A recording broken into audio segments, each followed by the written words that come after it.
Hey everybody, it's Jason Blaha here, and the video I made yesterday, which you guys know I'm going to link, discussing amino acids, and I had mentioned branched chain amino acids and people using them and things like that.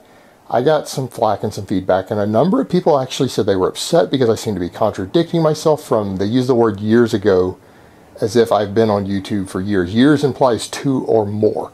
The word S means multiple. I haven't been doing YouTube for 2 years yet. I'm getting close, but I haven't been here for 2 years, so I'm not sure where they got that from, and I had never heard of people supplementing branched chain amino acid more than about 2.5 years ago. I'd never heard of it before that in my life. So I know it wasn't from further back than that, somewhere. It's something I had written on a forum somewhere because I had never heard of it. So that being said, I don't feel like I'm contradicting myself. And the thing that people need to realize is that when someone says something and other people think they're contradicting themselves, they probably don't think that they are, or they wouldn't be saying it.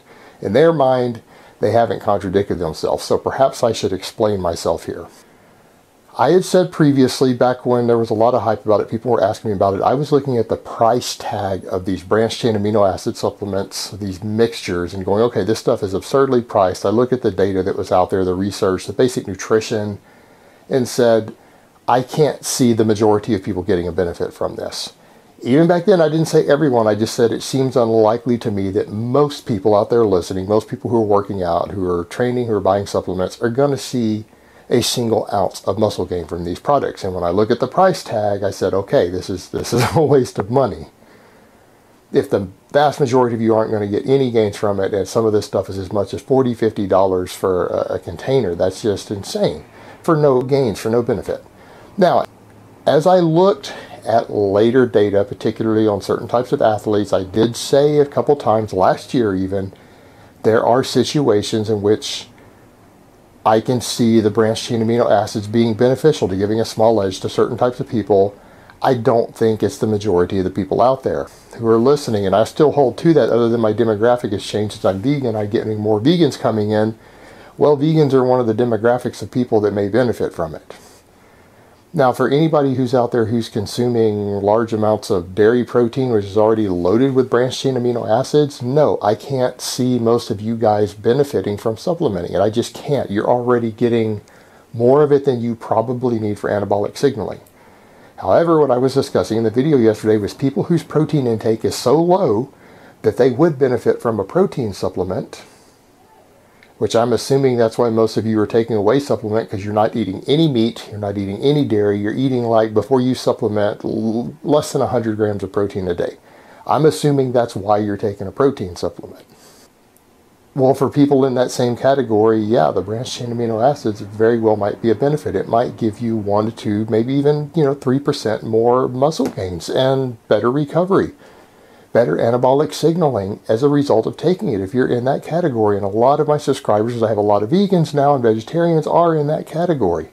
For those of you who are eating a bunch of meat and milk, you're not in that category, because your protein intake is already really high. Your diet is probably already high in leucine and the other 2 branched chain amino acids. You're unlikely to be seeing a benefit here, unless you're only eating 1 meal a day and you're doing some crazy ass version of intermittent fasting, in which case taking the BCAAs by themselves a couple times per day might benefit you.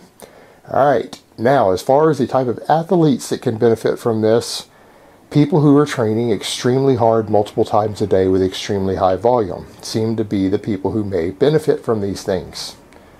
And most of the people, again, the vast majority of my subscribers are not serious athletes. You guys are not weightlifting for an hour and a half, and then later in the day doing another hour and a half training session, or doing 2 or 3 or 4 hours of cardio in multiple sessions per day.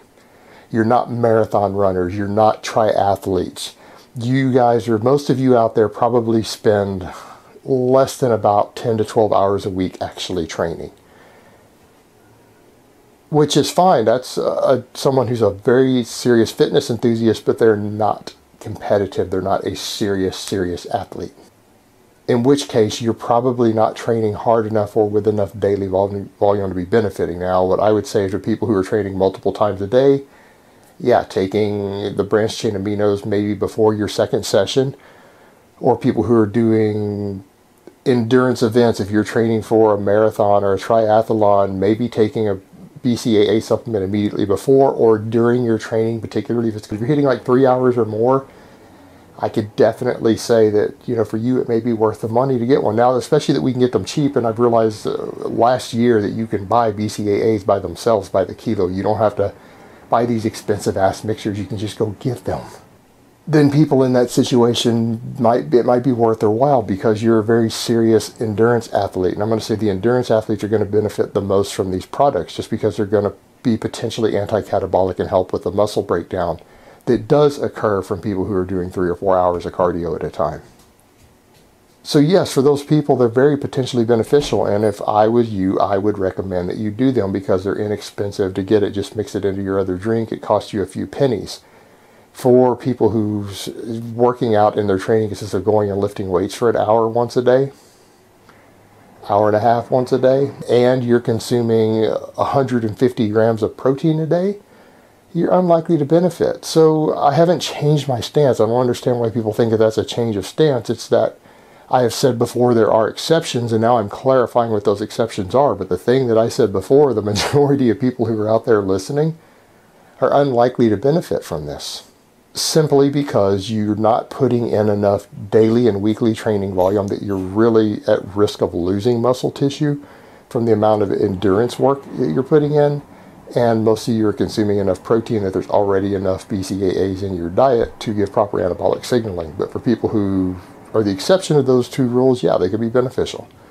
Alright guys, well, that's really all I have to say on that today. I hope it has been informative, and I will talk to you guys next time. But let me give you guys a bicep shot before I go. Oh, Mount Vesuvius.